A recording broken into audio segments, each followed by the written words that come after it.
محمد رسول الله.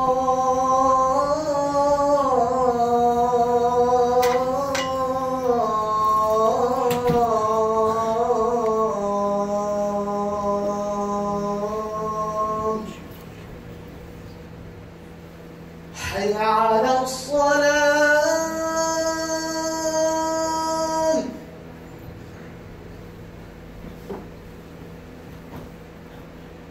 حي على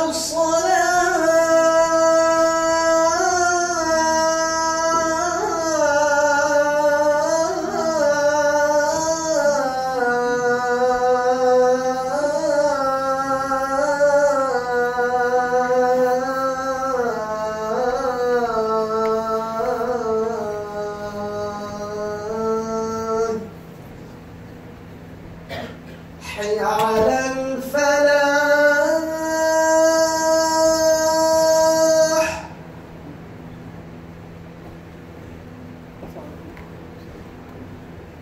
حي على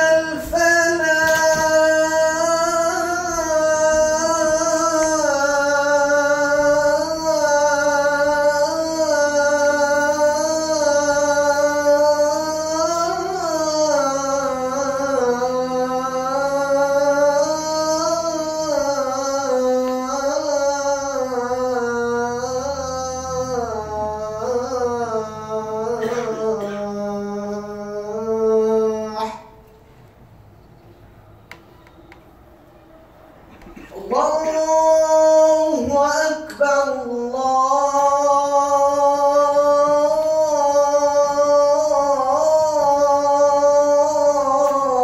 الله أكبر. لا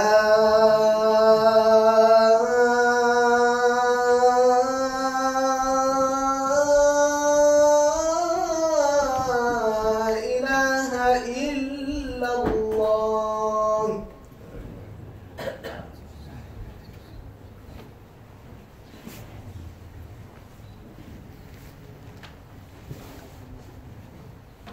إن الحمد لله نحمده ونستعينه ونستغفره ونعوذ بالله من شرور أنفسنا ومن سيئات أعمالنا.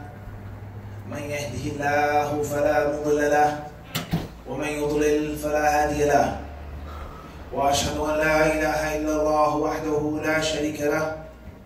وأشهد أن محمدا عبده ورسوله وخليله وصفيه وأمينه على وحده ومصطفاه من خلقه صلى الله عليه وعلى آله وأصحابه ومن تمسك بهديهم ومن اقتفى أثرهم ومن سار على منوالهم ومنهاجهم. أما بعد، فإن الله عز وجل قد قال في محكم التنزيل: يا أيها الذين آمنوا اتقوا الله وكونوا مع الصادقين. Indeed, all praise are for Allah subhanahu wa ta'ala. We know this and we believe this. We also profess this with our tongues, with our hearts, and with our limbs.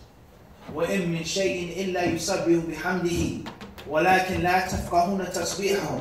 Allah says, and there isn't anything except that it declares Allah's praise, except that it declares the praise of Allah subhanahu wa ta'ala. وَإِن مِّن شَيْءٍ إِلَّا يُسَبِّحُ بِحَمْدِهِ.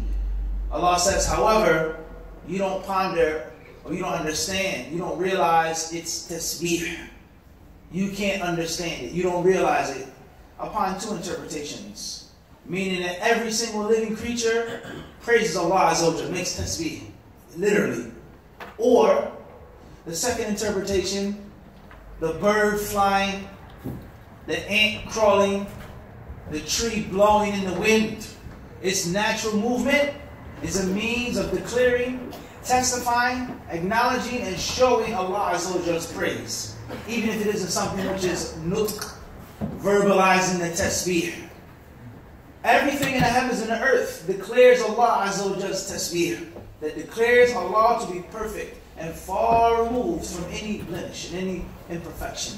There isn't anything in the heavens and the earth except that it declares the tasbih of Allah subhanahu wa ta'ala. However, you don't know it, man, because your mind is limited, your knowledge is limited. And oftentimes, Allah Azza wa Jalla gives you the ability to realize something. He gives you the ability to understand something, but you choose to be ignorant. You choose to be heedless. You take something that is wide and expansive, and you wish to narrow it. As the Prophet ﷺ said to that nomad Bedouin, that ignorant man, when he came into the masjid, he said, Allahumma arhamna, Allahumma Muhammadan, wa la tarham ma'ana ahada. He said, Oh Allah, have mercy upon Muhammad and me, Muhammad and us, and nobody else. The Prophet ﷺ, he says, لَقَدْ اِحْتَجَرْتَ وَاسِعًا. He says, indeed, you, O Bedouin man, you've taken something that was so expansive, and you've narrowed it. You've closed something that Allah Azza wa Jalla made open. So oftentimes man has the ability to understand and realize certain things, but he's blinded by his arrogance and his conceit.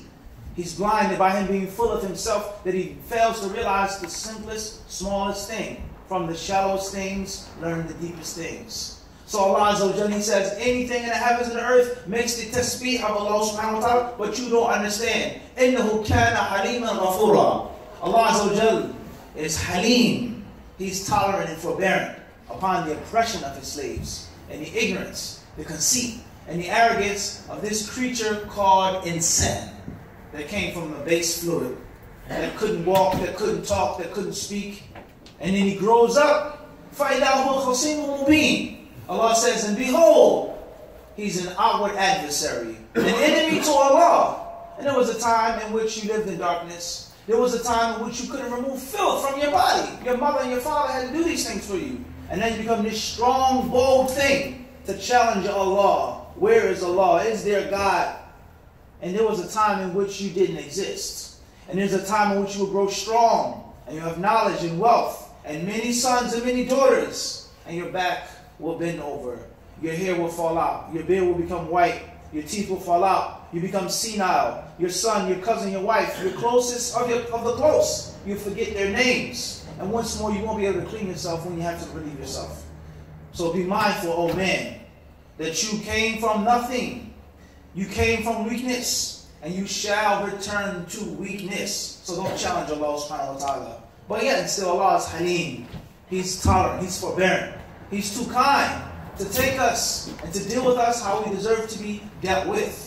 And He's also Ghafur. He's forgiving. Not like us. You make one mistake, you wrong me, you don't do something that I ask you to do, and I hold it in my chest forever. And I'm upset with you, and I never forgive you, and I never pardon you. Allah Azza wa Jalla is not like His creatures. He is tolerant, He is forbearant, He is forgiving. But for those who love Him, and those who seek Him, those who fear Him, and those who make a mistake and they make an error, they fall short. He's tolerant, He's forgiving.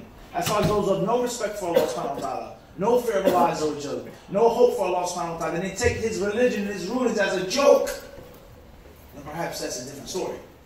So we believe this, we know this, and we also manifest this with our tongues, with our actions, and as I just said, with our bodily limbs. When you pray, that's making hamd, that's making tasbih. Everything that you do is ibadah. We ask Allah Azza wa Jalla for help. We ask Him for assistance. We ask Him to guide us to the straight path. We ask Him to keep us firm upon this straight path. We ask Allah Azza wa Jalla to protect us from the evils of our souls.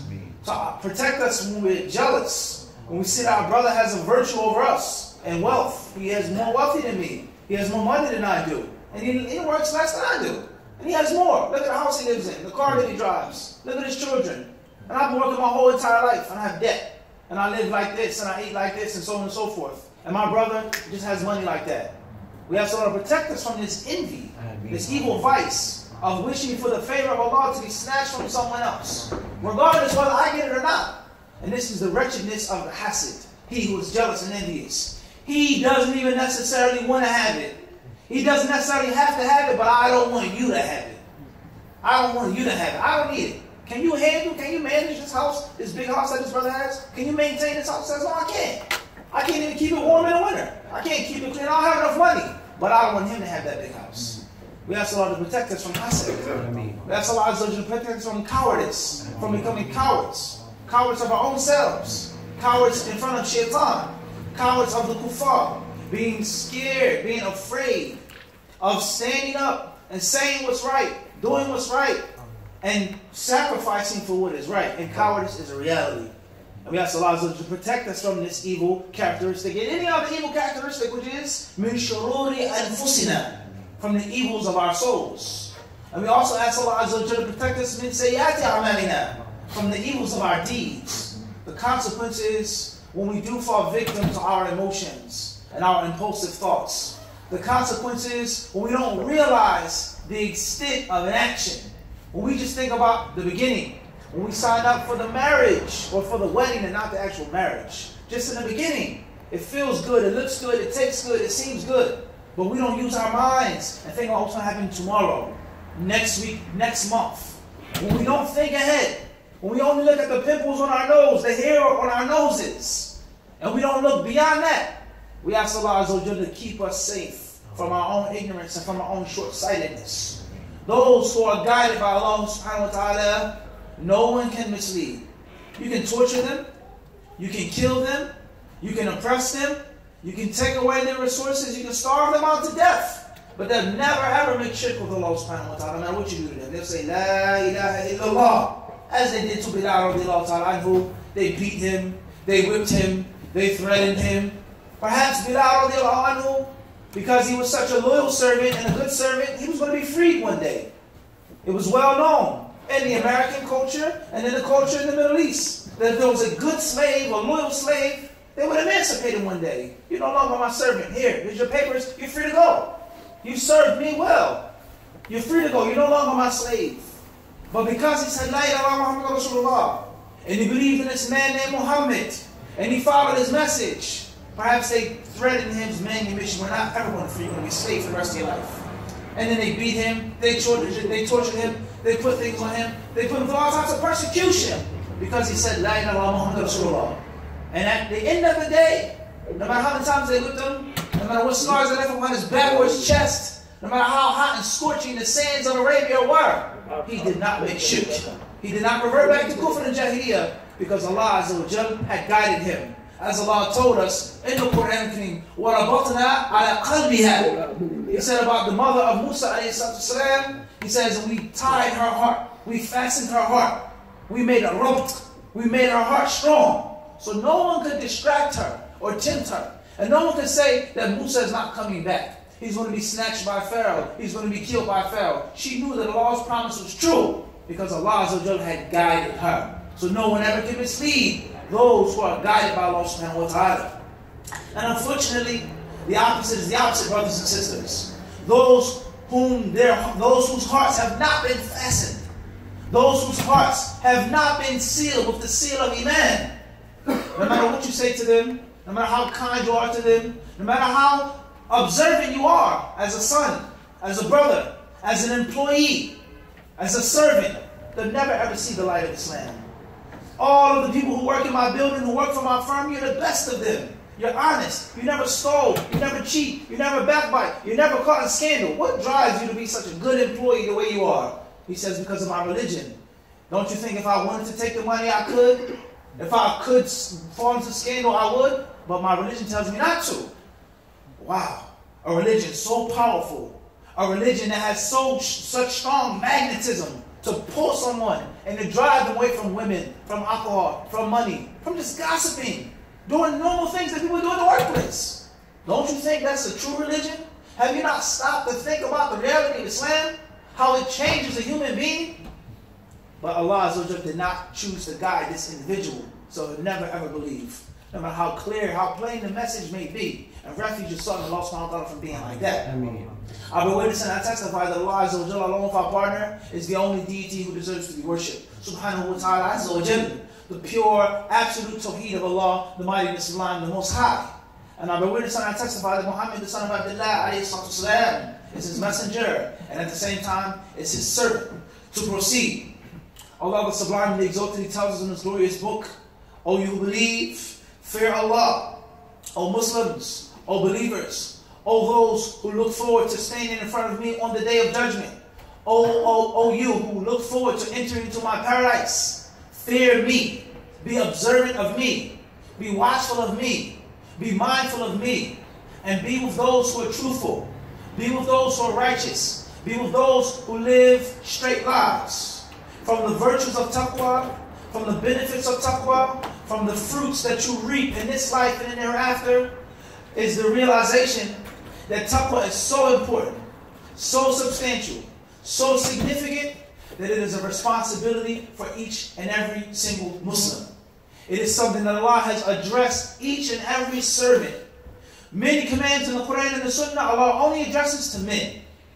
Other commands in the Quran and the Sunnah, Allah only speaks to women. Certain verses in the Quran and certain hadiths pertain to the leaders, the Imam, the Khalifa, the Hakim, the Qadi, the leader, he who's on top. And then other things that pertain to the subjects, those who are being led. Certain obligations for those who have knowledge. Certain obligations for those who don't have knowledge. Those who are ignorant, those who don't have the necessary skills. But taqwa is something that was addressed to each and every single slave of Allah subhanahu wa ta'ala. And this shows us the importance of taqwa and how vital it is. Allah the Exalted, He tells us, وَإِنَّ هَذِهِ أُمَّتُكُمْ أُمَّةً وَاحِدًا وَأَنَا رَبُّكُمْ فَاتَّقُونَ. Allah says, and indeed this ummah, this assembly, this nation, this confederation of believers, of Muslims, is only one, despite your languages, despite your dialects. Dialects within a language. Everyone, they speak one language, but they have 5 or 6 different dialects. They have different ways in which they pronounce things, different terminologies. People from the United Kingdom, they speak the same language as those who speak in America, the United States. But words they use, terms they use, are totally different. The people of the Caribbean, it's one location. They have different dialects. Those who come from Jamaica, they don't talk like those who come from Guyana. Those who come from Guyana, they don't talk like those who come from the Dominican Republic. They have different dialects, even though they all speak the same language. English, Spanish, or whatever the case may be. The Egyptian doesn't talk like the Palestinian. The Palestinian doesn't talk like he was from Kuwait. The Kuwaiti Arab does not speak like the Yemeni. The Yemeni does not talk like the one who's from this country and that country, even though they speak Arabic, the local Arabic. So Allah He says this ummah is one ummah, even though you have different languages, even though you have different tastes, even though the pigmentation of your skin is different. You're tall, you're short, you're strong, I'm frail, so on and so forth. Allah says that the ummah is only one ummah. So if that is the case, if that is the reality, Allah says, I'm your Lord, all of you. You're all slaves. So who do you call your brother a slave? How dare you to call your brother a slave? And you yourself at the end of the day are nothing more than a what? You're a slave of Allah subhanahu wa ta'ala. What does the Prophet ﷺ tell us with regards to Jahiliyyah? That it stinks, that it smells. We heard these hadiths. That it's like the dung beetle that spins a ball of excrement on its nose and it nourishes itself off of excrement. What we all know from the hadith of the Prophet ﷺ that many people don't mention too often. When we talk about culture and this, we have this virtue and we're better and so on and so forth. The Prophet ﷺ says, Men ta'azza. He says, those who seek might and pride, bi'azza al-jahiliyyah, he says, fa'idduhu bihani abi, wa la tukannu. It says, anyone who seeks the pride of jahiliyyah, the Prophet ﷺ, he should do something. And we won't even translate it. We won't even say the hadith in the khutbah today. He says, let him do this. And don't put nothing on top of it. To show you the filth of jahiliyyah. To think that you're better than somebody just because where you come from. Just because what you look like or your background. Just because you come from a border. Allah, He wanted to shatter all of these things by saying, I am your Lord and you are my slaves. Each and every one of you is a slave. So don't call your brother a slave or a servant. Or call your brother a derogatory term because he comes from an island and you come from another island. You're better than him and he's better than you. No. You're all my servants. Most importantly, fattaqun. Allah says, so fear me. I.e., you,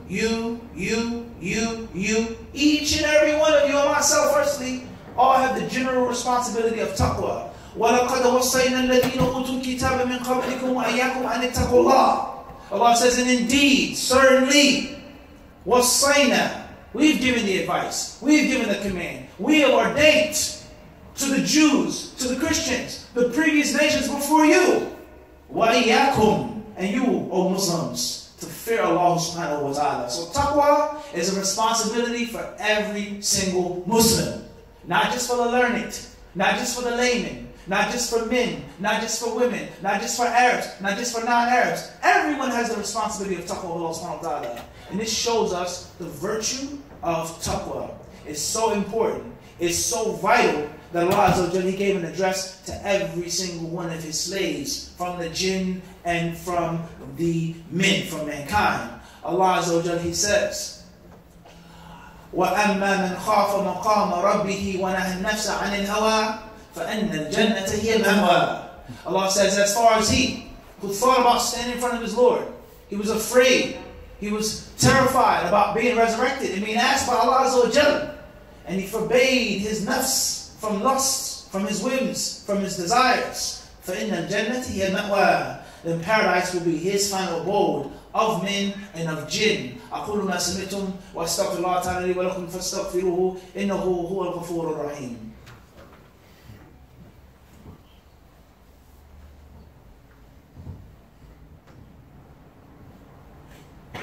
الحمد لله وكفى وصلاة الله وسلامه على عباده الذين اصطفى أما بعد فقد روى الإمام الحافظ أبو عبد الله الحاكم النيسابوري في المستدرك من حديث أبي عبد الرحمن الحبلي عن عبد الله بن عمرو بن العاص رضي الله تعالى عنهما قال قال رسول الله صلى الله عليه وعلى آله وصحبه وسلم إن الإيمان لا يخلق في جوف أحدكم كما يخلق الثوب الخلق فاسأل الله أن يجدد الإيمان في قلوبكم.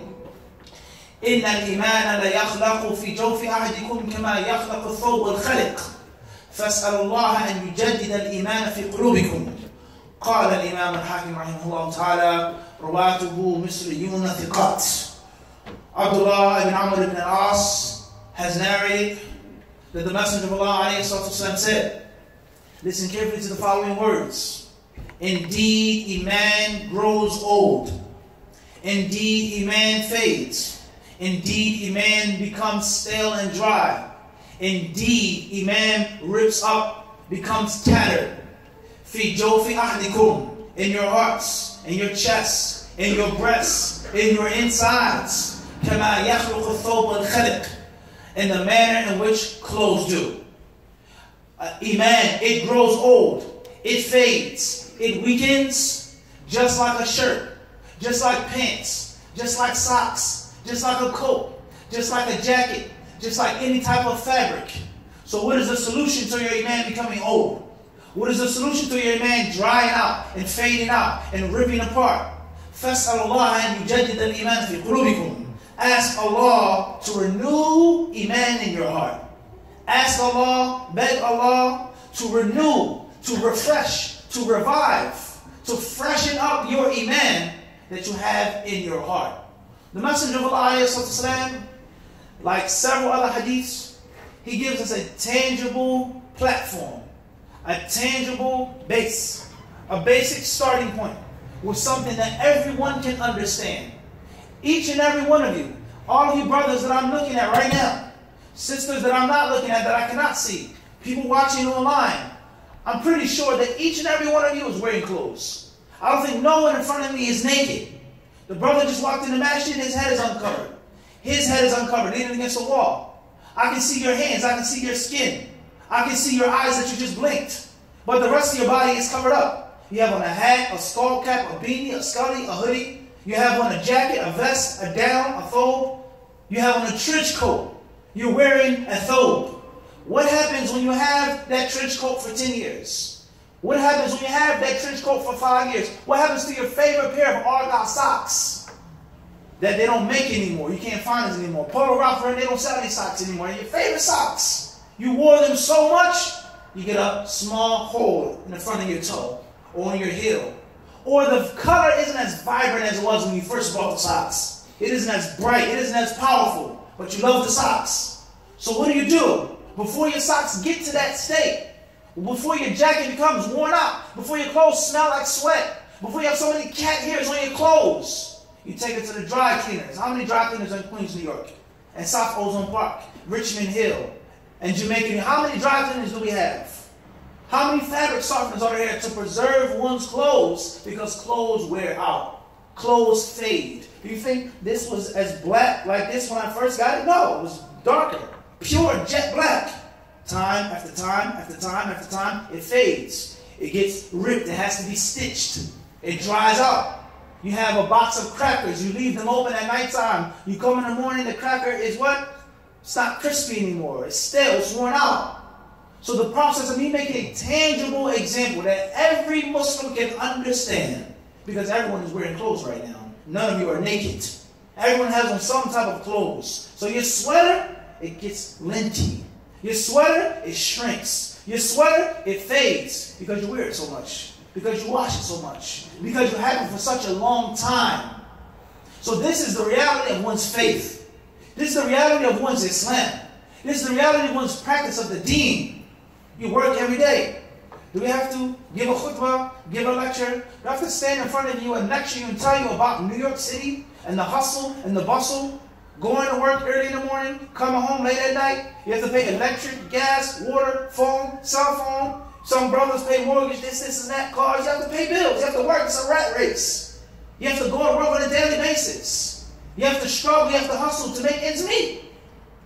How does that have an effect upon your iman? We didn't say sins, disobedience, but just living in New York City. And then when you go to work and you speak to this woman who isn't covered, and you may shake her hand and laugh at her and make a joke with her, and you may get a little extra look because you're a man, you have a natural inclination, or a woman gets an extra look at a brother or a man at her job. And then you listen to this and you watch this. Rather, when you go on YouTube, you want to listen to the Quran. You want to watch a lecture and a commercial comes on. An advertisement comes on before the dhikr of Allah subhanahu wa ta'ala. And I'm not trying to watch this movie or this video, but that's how it is. The video comes on 12 seconds before you can skip the ad. So there's always a constant attack on your iman. Through heedlessness, through sin, through working, through living, through stress, through trials and tribulations. My mother has cancer, my father has diabetes, my son got suspended from school, so on and so forth. Stress. So your iman, it fades. Your iman, it grows weak through time. I've been a Muslim for 30 years, 20 years, 40 years, 50 years, 70 years. Just imagine if you had a shirt for 50 years. What would that shirt look like? No matter how good, how quality, what type of quality the shirt was, it's going to fade. It's going to shrink. A button is going to pop off. So what should you do? Look after your clothes. Take care of your clothes. Tailor your clothes. Ask Allah to renew iman in your hearts. I.e., iman increases and iman decreases. Iman grows when you do the right thing. Iman grows when you make the dhikr of Allah subhanahu wa ta'ala. Iman falls, it plummets, it dilapidates when you don't do the right thing. When you don't listen to what you're supposed to listen to. When you don't eat what you're supposed to eat. Anything you do that's haram and it gets on his messenger, iman, it goes down. And this was a reality of the Messenger of Allah. He explained to all of us. He explained this reality. And several hadith.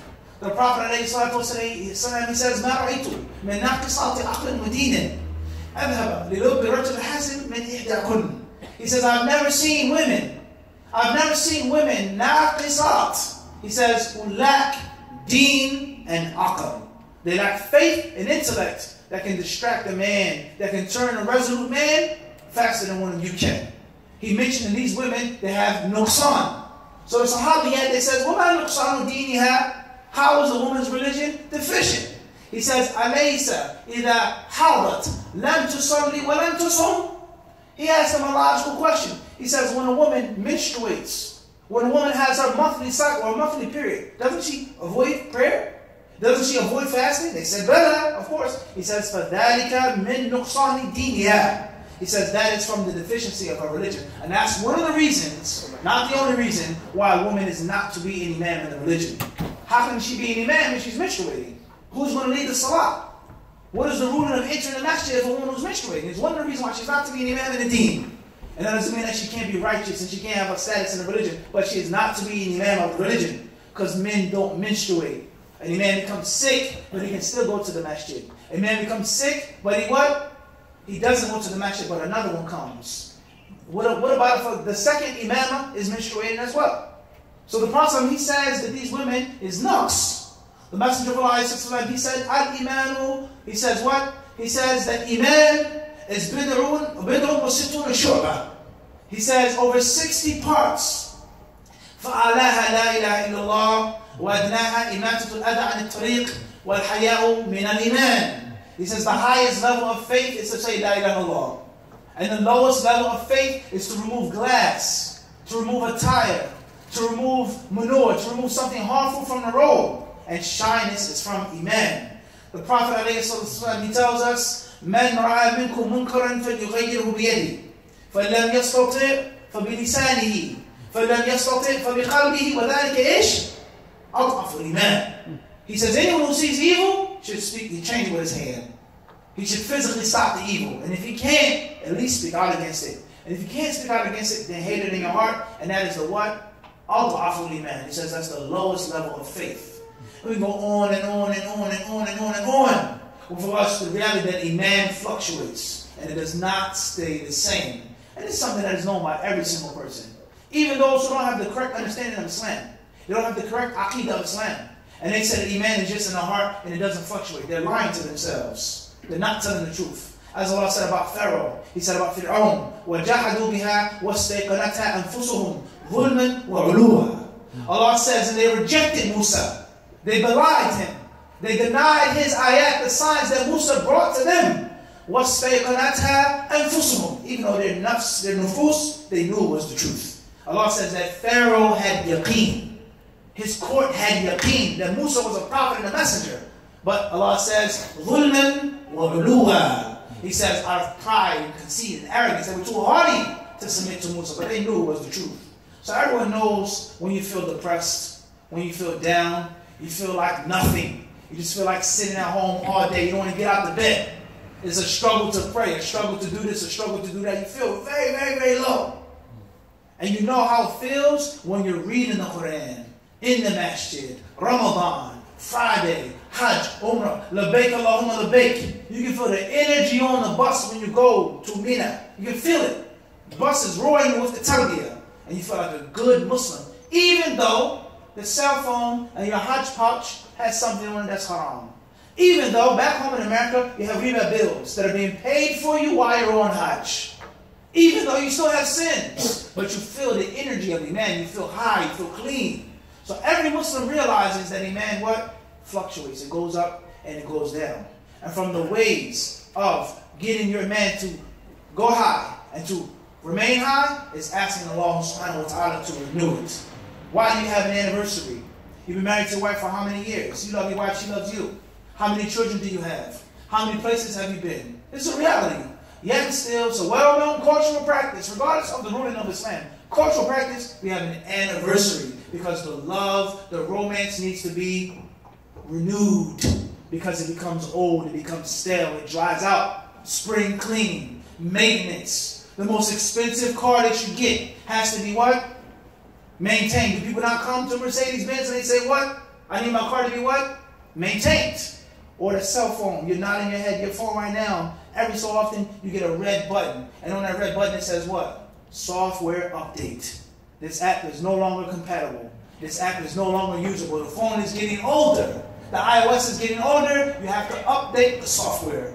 So this is a universal principle that the Prophet is telling us about. That Iman fades, Iman grows weak, Iman grows old. So ask Allah Azza wa Jalla to renew your Iman, to strengthen your Iman. And when you ask Allah for something, it's only befitting that you implement it and you act upon it. Don't say, oh Allah, increase my Iman. Oh Allah, increase our Iman. And then you go pick up something to smoke. Don't say, oh Allah, increase our Iman. And then you pick up a glass to drink. Don't say, oh Allah, renew my Iman. And then you make zina. And you do this and do that. If you ask Allah for something, it's only befitting that you implement that thing. And you put forth the necessary efforts, the necessary fight, the necessary struggle, bi-idhnillahi subhanahu wa ta'ala, to realize what you asked Allah subhanahu wa ta'ala for. And if you do that, it's nothing but a hop, skip, and a jump. It's nothing but a few bi-idhnillahi ta'ala moments. And Allah Azza wa Jalla will make it easy for you, and He will support you. وَالَّذِينَ جَاهَدُونَا لَنَهْدِيَنَّهُمْ سُبُلَنَا وَإِنَّ اللَّهَ لَمَعَ الْمُحْسِنِينَ. Allah Azza wa Jalla, He says, and those who fight, those who struggle, those who are warriors, فِينَا, for our sake, for our cause, لَنَهْدِيَنَّهُمْ سُبُلَنَا. We will certainly guide them to our path. If you fight, Allah will guide. If you struggle, Allah will facilitate. If you take the effort, Allah Azza wa Jalla will take the rest upon Himself. What does Allah Azza wa Jalla say? If my slave comes to me walking, ataytuhu harwalatan. Allah says, I will come to him running. So you can never lose. If you believe in Allah, and if you work hard, if you fight, and if you're a warrior in the path of Allah subhanahu wa ta'ala, aqim as-salah.